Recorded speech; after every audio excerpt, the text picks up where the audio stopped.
When a beautiful blonde California girl meets a gorgeous football and TV star, there is an instant spark, just like fire meeting gasoline. Boom, an explosion. But was it love or a dangerous obsession? Let's find out right now.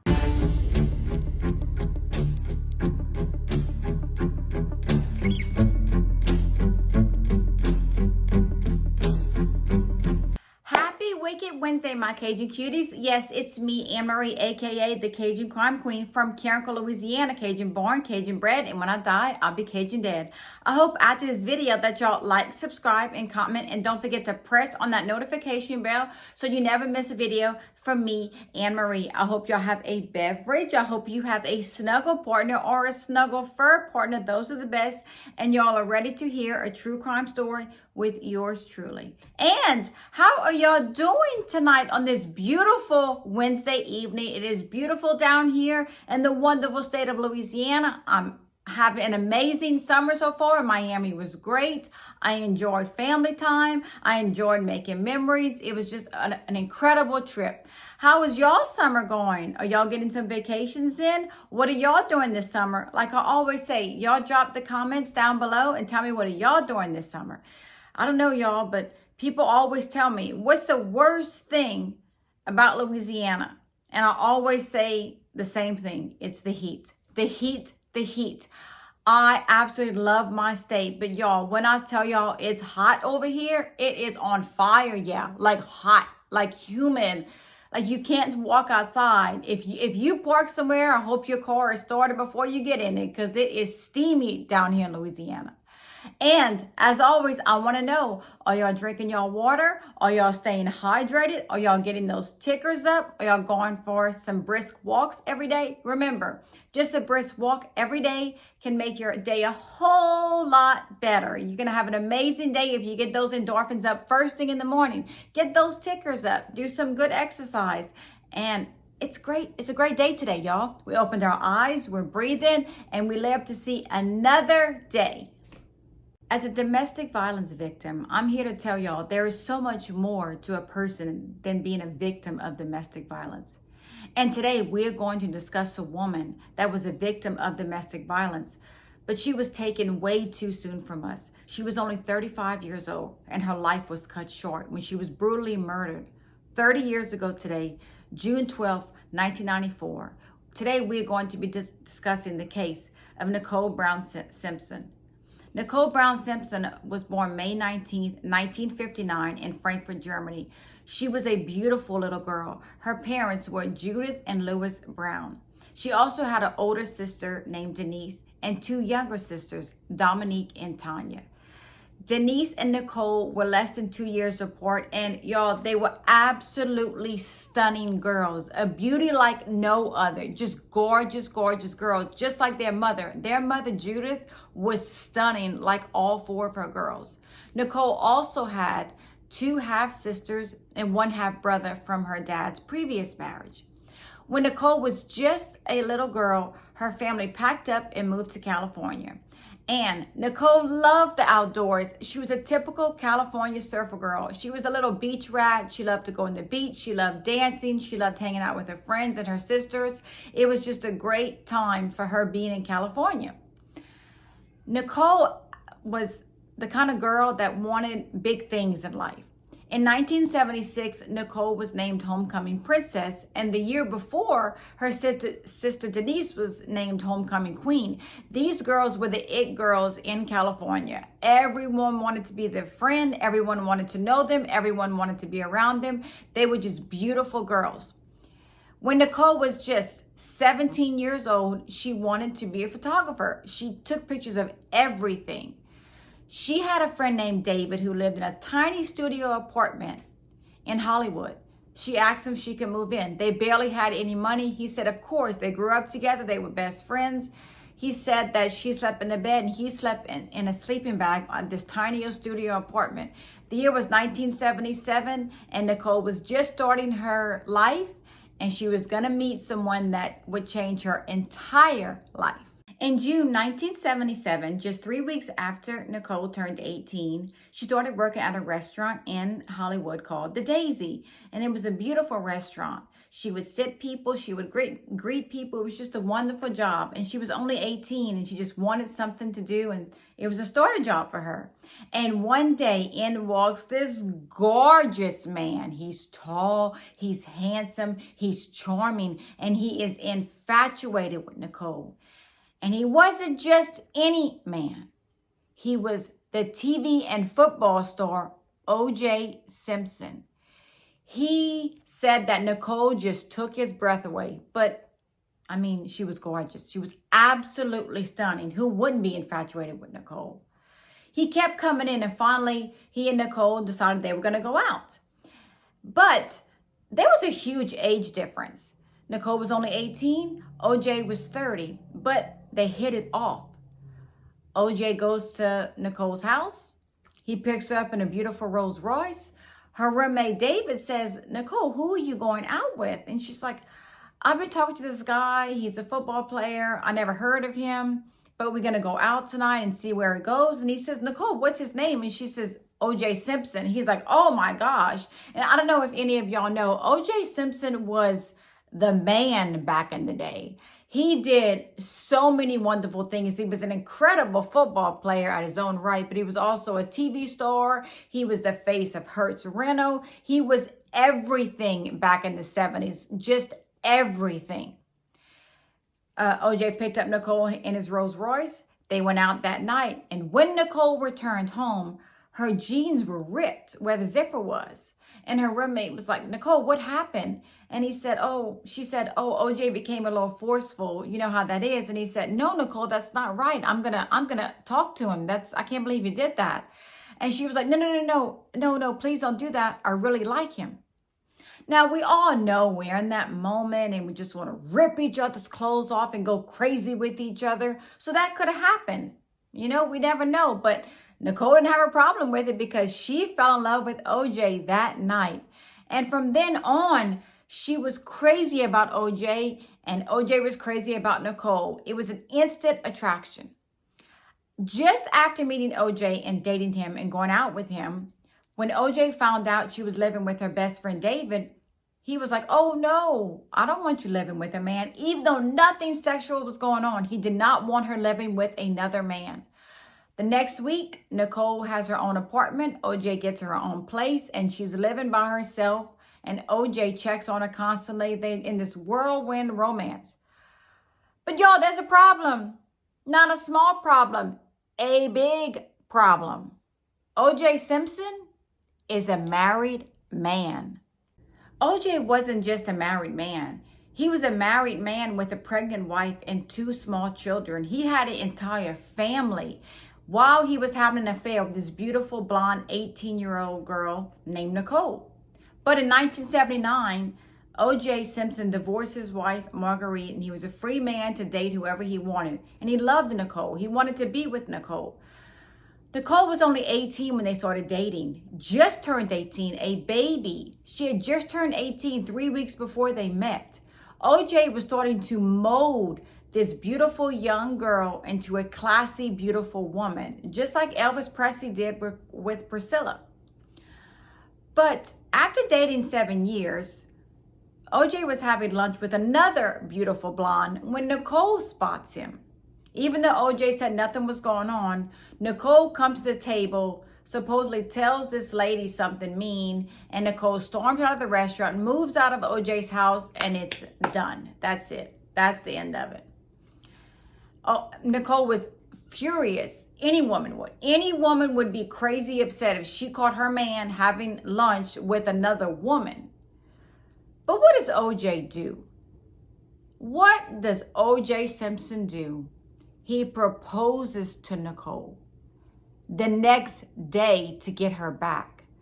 Nicole is over the moon excited about marrying O.J. Simpson. She calls her sister, hey, guess what? I'm getting married. I want you to be my maid of honor. Everything's set. Everything's wonderful. She's excited. She said O.J. is going to get baptized. Everything's going to change, and he's going to be a changed man.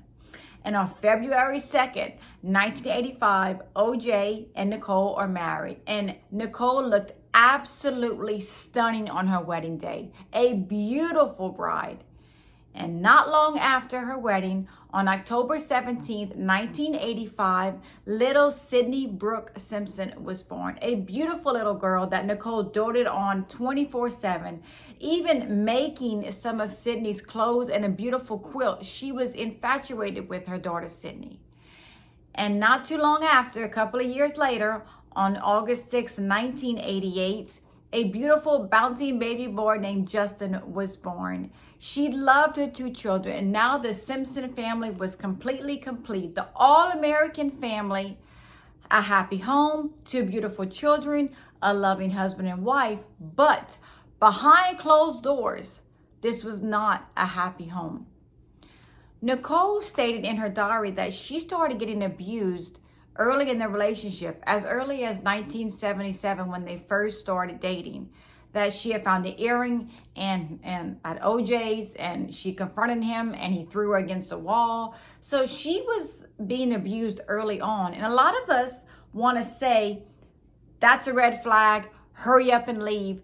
But not everyone leaves on the first time, at the first incident. It could take years for a domestic violence person to leave someone. But you always think that person is going to change constantly. And on January 1st of 1989, the police were called to O.J. Simpson's house. When the police arrived, Nicole came running out of the bushes hysterically. He's going to kill me. He's going to kill me. He's going to kill me. She had a cut lip, a black eye, and a handprint around her neck. She was absolutely hysterical and scared. And this was the 8th time the police were called to the Simpsons' home. But this is the first time that O.J. Simpson was charged with domestic violence. He was sentenced to 200 hours of community service, 2 years probation, and a $200 fine. He was starting to go down. And this is the first time that people knew O.J. Simpson had done something to his wife. Nicole started calling her older sister, Denise, to take pictures of her injuries, to start documenting all the times that she was abused by O.J. Simpson. Nicole kept a journal on every incident and every argument that her and O.J. Simpson had. She was determined to get the word out there if anything ever happened to her. All of these thoughts were documented, and her sister Denise would take pictures. She wanted to leave, y'all, but she loved O.J. so much. She was in love with her husband, in love with her children, and did not want to leave O.J. She wanted to make things right. A lot of the friends and family knew about O.J. and Nicole's toxic relationship, and people had seen O.J. hit Nicole, throw Nicole down, shake her, slap her. People saw that, but no one knew what to do. No one knew how to fix this toxic relationship. And constantly, Nicole's sister and some of her friends said, Nicole, you have got to get out. You have got to just leave. This is dangerous. This isn't right. And I'm going to pause right there. And I'm going to tell y'all this. As a domestic violence victim myself, I was really badly abused. Like, it was bad. No matter what, y'all, no matter what anyone says to you, you have to be the person that walks out of that relationship. When a person tells a domestic violence victim, just leave, walk away, that does not help at all. What you have to do to help a domestic violence victim is be supportive. Say stuff like, what can I do to help? What do you need from me? How can I be there for you? What do you want me to do for you? Because we know we're in a toxic relationship. We know this isn't right. But we have to make the decision to leave our abuser, not anyone else. And it takes years for a domestic violence victim to leave their abuser because they're still in love with them. And Nicole was seriously infatuated and in love with O.J. O.J. Simpson was her life. She didn't want to leave her husband. She didn't want to leave her children. But she knew that she was going to have to get out one day because it was so toxic, and she was scared and made several comments that she was afraid O.J. Simpson was going to kill her. And in 1992, at the age of 33, Nicole Simpson filed for divorce. She was tired of it. She wanted to be free. She wanted to be on her own. She asked O.J. for divorce. Of course, he was upset and not happy about it. No one would be. I mean, they were in love with each other, but Nicole wanted to break away. And at the age of 33, Nicole could finally start living her life. Remember, y'all, she started dating OJ at just a tender age of 18. She had been with him for 15 years. She wanted to be on her own now and do her own thing and experience life on her own without OJ Simpson. But would OJ Simpson allow that to happen? Nicole was having a great time. She was finally free at the age of 33 to do whatever she wanted. She loved her life. She had a beautiful white Ferrari, and her license plate said late for a date because she was always late for everything, and she just wanted to show everybody, I may be a little late. She was a beautiful, happy girl. She had a boatload of friends, including Kato Kaelin, Kris Jenner, Robin, Faye, Bruce Jenner. She was just a loving, wonderful girl. And thanks to her nearly $500,000 cash settlement from OJ and her $10,000 a month child support check, Nicole did not have to work. She can spend every waking moment with her two beautiful children, which she did. They did everything together. Nicole doted on those two children. She loved her children. But, of course, OJ did not like Nicole having boyfriends, and Nicole did have boyfriends, and she had friends. She was living her life for the first time. She was going out, she was meeting guys, she was having a great time, she was going to parties, going to bars, just living her best life and having fun. But OJ and Nicole were never completely done. She was still seeing OJ here and there. They would still, occasionally have sex. They would go out to dinner. He would come over. They would do family things together. He was never going to be out of Nicole's life. Number one, because of the children. Absolutely because of the children. They had children together. But he loved Nicole so much. But was he in love or obsessed? Remember, he had molded Nicole into this beautiful, classy woman. She was only 18 when they started dating. So he had a lot of, I'm trying to think of the word for it. I think he resented the fact that in his mind, he gave Nicole this beautiful life with endless amounts of money, and now she left him and she was doing all these things and he wasn't in the picture like he used to be. But everyone said, even though they had this toxic relationship and everyone knew, when Nicole and OJ were together, they can feel the sexual chemistry between them. They were just instant magnets for each other. They loved each other. And in 1993, they even tried to make it work again. They had moved back in with each other, but their reunion didn't last long. It did not last long because Nicole said that it was just too toxic. She did not want to be with OJ. OJ was very jealous, and it was said that OJ had other girlfriends, but she wanted more in life, and she wanted more for her children, and she just knew in the back of her mind, it was never going to work between her and OJ, no matter what. Nicole and OJ would have these explosive fights, and people would talk to her and see her, and she's like, yeah, OJ, OJ broke the back door last night, or OJ, we got an argument, or OJ did this. And the friends would be like, Nicole, like, you just said it was a fight. The door is broken. You're full of bruises. Like, this isn't normal. But again, I'm going to give you all an example of my situation.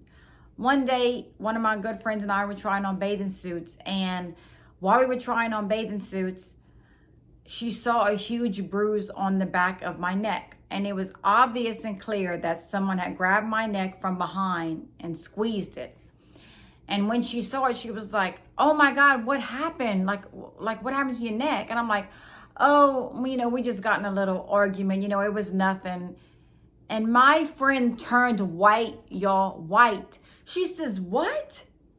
What are you talking about? It's nothing. No man is supposed to put their hands on you. But it became the norm for me. I thought all of that was normal. So when people would see Nicole's door broken down or bruises all over her, Nicole's saying to herself, this is normal. This is OJ. This is what we do. But other people from the outside looking in knew that this wasn't right. And we all heard that famous 911 call in October of 1993 when Nicole called the police when OJ broke her down her back door. He stormed in her house, raging, just ranting, mad as can be, yelling at Nicole, saying horrible things about what she was doing with guys. And she's screaming, Nicole, OJ, the kids are sleeping. And he's like, you didn't care about the kids when you were doing whatever with your boyfriend in the living room. So then I started thinking, what does that mean? What does that mean when OJ says that? What you were doing with your boyfriend in the living room? Come to find out, OJ would stalk Nicole, watch her with other men, stand outside and see what she was doing. That's how obsessive he was. Now, I'm going to tell y'all, I'm going to stop right there. I'm going to pause here and I'm going to tell y'all this. If I'm infatuated with a man and I'm in love with him and I don't want anybody else to have him, why the hell would I go to the man's house and watch him with other women? I'm sorry, y'all. I find that weird. I find that a little bit crazy, because to me that would make me angry and upset and hurt, because I was in love with this guy and now he's with this other woman. But OJ was that infatuated with Nicole that he would watch her, and it was crazy. But Nicole just, she didn't know what to do. She was in this situation where she didn't know how to get out of it. But no matter what, in the back of her mind, she was in love with OJ. So in love with OJ that the night before Nicole Simpson was murdered, she told her family members, after all that went on between her and OJ, that OJ Simpson will always be her soulmate. Yes, that OJ Simpson, the person that abused her for years and years, would always be her soulmate. That's how much she loved OJ Simpson. Sunday, June 12th, 1994 was a great day. It was a beautiful Sunday morning, and Nicole got up. She ran her 10 miles. She was fit. She was a typical California girl. She went to get flowers for her daughter Sydney, a beautiful bouquet, because that day, little Sydney's dance recital was that night, the night of June 12th, 1994. So Nicole was excited. Her family was excited. Everyone was going to watch Sydney perform at her dance review, her dance recital. But OJ Simpson, who would always sit with the Brown family, who would always be with them everywhere they went, was not invited to sit with them. His ticket was even left at will call. For some reason that night, Nicole was angry and furious with OJ and wanted nothing to do with him. Didn't even look his way, didn't even speak to him. She didn't want to have anything to do with OJ that night. He sat behind the family. And after the dance review was over, you see the video of OJ embracing his kids bye. He's picking up little Justin. He's hugging and kissing him. He tells the Brown family bye. He shakes their hand, gives them hugs. But Nicole doesn't speak to him. After the dance recital, they go to the restaurant Mezzaluma, and they have a beautiful dinner with the Brown family. Sydney just having fun and celebrating Sydney's dance recital and how good she did that night. And while they were there, Nicole said, oh, look, there he is again. There he is again. And Nicole's sister Denise said, what are you talking about? She said, OJ is driving in front of the restaurant, staring at them, looking at them. He was so angry. In my opinion, he was angry that he was not invited to that dinner. He was furious that Nicole was doing all of this and he was out of the picture. But Nicole didn't care. She was having a good night with her friends and family. And after they left the restaurant, they went straight to get ice cream with Sydney and her friend. They dropped off Sydney's friend and they went home. Later on that night, Nicole's mother, Judith, calls Nicole and says, I left my reading glasses at the restaurant. Nicole says, sure, Mom, no problem. Calls up the restaurant. The restaurant says, yes, we have the glasses here. Nicole's friend, Ronald Goldman, who's a waiter there, and Nicole's friend, Nicole was introduced to Ron by her friend Faye, and they were hanging out. They were friends. They would go for coffee or lunch. Sometimes Ron would drive Nicole's Ferrari because he didn't have a car, and she had 2 cars. They were just really good friends. Nothing was going on between them. Ron told Nicole, on my way home, I will drop off the reading glasses to you as a favor. Nicole said, great, wonderful. It was around 10 o'clock at night. Ronald Goldman steps out of that restaurant, and that is the last time anyone sees or hears from Ronald Goldman. 30 years ago today, on June 12, 1994, Nicole Brown Simpson and Ronald Goldman were brutally murdered at Nicole Brown Simpson's Brentwood home. And this was not just any murder, this was a brutal murder. Both victims suffered several stab wounds. And let me tell y'all this, Nicole Brown Simpson was almost decapitated. And in my opinion, I'm just gonna tell y'all this, I think the crime was personal. I don't know who committed the crime. I don't know if it was OJ. I don't know if it was Joe Blow. I don't know if somebody off the street. But whoever committed this crime knew these victims very, very well, or at least Nicole. The reason why I'm saying this, for someone to almost get decapitated, the force that has to go into that knife slicing the person. It can't just be a little force. The force has to be so strong that the person's head almost comes off. That's why I think whoever did this crime, whoever did it, knew Nicole very personal, in a very personal way, and wanted her dead. And I think that Ronald Goldman just happened to be in the wrong place at the wrong time. And a neighbor found Nicole and Ron's bodies. And guess who was in the house just upstairs at Nicole's Brentwood home?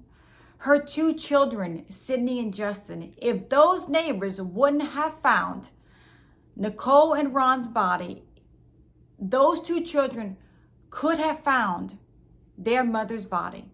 Do you know how heartbreaking that is? That whoever did this crime knew those children were upstairs sleeping and may have found their mother's body. Y'all, that's just terrible. And the stab wounds these people had were terrible. They were inflicted with so many stab wounds. It was ridiculous. It was horrendous. It was horrible. It was horrific. It was a brutal murder. And as we all know, O.J. Simpson was put on trial for the murders of Nicole Brown Simpson and Ronald Goldman, and was found not guilty in 1995 of the murders, but was found liable for their deaths in a civil trial in 1997. And my heart goes out to both the families, the Goldman and the Brown family, because this was a horrific, horrendous death that two people suffered for absolutely no reason. These people didn't deserve to die like they died. No one deserves to die such a horrific death. My final thought, I always give y'all my final thought. My final thought is this. This crime was committed 30 years ago today, and no one is paying for this crime. No one. These two victims, 35-year-old Nicole Brown Simpson and 25-year-old Ronald Goldman, have no justice. Why is that? No one is paying for these crimes. We don't know who did it. We don't know if it was OJ, Joe Blow, someone off the street, someone that knew them. We don't know who committed this crime, but no one's paying for it. These victims received no justice even 30 years after their death. It is so sad and heartbreaking. And now I'm going to come to y'all with domestic violence issues. If y'all know someone that is in a domestic violence relationship, the only thing that you can do to help them is be supportive, be there for them. Don't keep telling them, go away, get out, leave that person. You don't need that person. Why are you still here? Just walk away. It's not that easy. I know because I went through it, and it took years. So you need to be that person for the victim. Be that loving person for a domestic violence victim. And if you're going through a domestic violence relationship, take my opinion. Do whatever you can to get out of the relationship. It may take a while. It may take you years. And you may think it will never happen again, but trust me, it will keep happening. And sometimes your abuser will get help and never do it again. But 9 times out of 10, they will never change. They will always go back to the person they are. And I want y'all to know that y'all can always walk away. Y'all can always find better. No one deserves to get hit, punched, emotional abuse, physically abused, mentally abused, because all of that are signs of abuse. You don't want to go through that. Know your worth. But if you are in that situation and you need someone to talk to, y'all can always message me. Y'all can always email me. I am here for all of you. And no one deserves to be in any type of domestic violence relationship. Any type of abusive relationship is not good. And what Nicole went through for years and years and years from her abuser, O.J. Simpson, was horrible. It was absolutely devastating. And there were so many witnesses to all of these incidents, but no one knew what to do. No one could fix this problem.